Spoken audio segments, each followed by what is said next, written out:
Okay, so now we're working on solving some real basic logarithmic equations. And so what we have to remember is that when we're solving a log always tells us an exponent. So what we're asking ourselves here in this example is 3 to some power x is 1 over 27.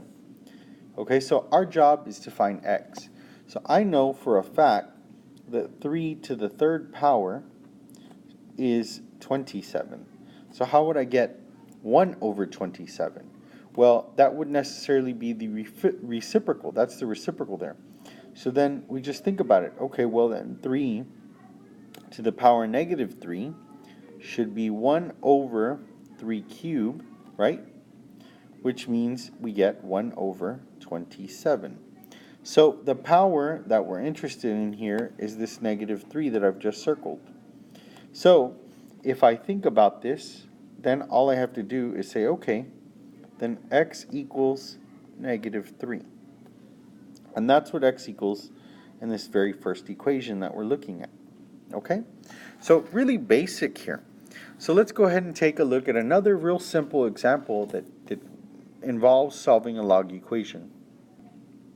Okay, so here's the next example. We have a log with base x of 625 equals 4. So again, we recall what this means for us, okay, and that means that we have x to the fourth power equals 625. So x to the fourth power equals 625. So this is really simple, just a real basic quadratic here that we just need to solve. Now my idea here to solve this one is that we're going to take the fourth root. So I'm going to apply the 1 over 4 power. The 1 over 4 power. Okay? And this is something real simple, you know, that you could do on your calculator if you wish. But why did we do that? Because the 4 and the 1/4 get rid of each other. Okay? And then we're left with an answer of x. And so what does x equal? Well, x happens to equal 5. Because when you think about it, 5 to the fourth power is 625.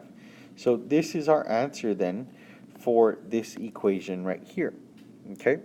Let's take a look at one more example of an equation. And what we're going to do is we're going to actually apply one of the properties of logarithms. And it's a real interesting property. And so I'm going to write the property first. And let me maybe pick a different color to write the property so we don't confuse it with the work that we're doing. So the property says that if you have the base a and you raise it to the log base a of x, you simply get x. So what happens here is that if you have a base a raised to the power log a, in effect you get rid of it, leaving you with only the exponent, or I'm sorry, leaving you only with the x that was from the exponent of the base a. So this is what's going on here. So if we look at our example, we have x equals 8 to the log base 8 of 13. And again, this right here fits the property. So we're left with simply 13. So in our answer here, we end up getting x equals 13 to finish solving this equation. So some really basic log equations that we're looking at, but these types of equations do get a little more difficult, but this is a good introduction to logarithmic functions.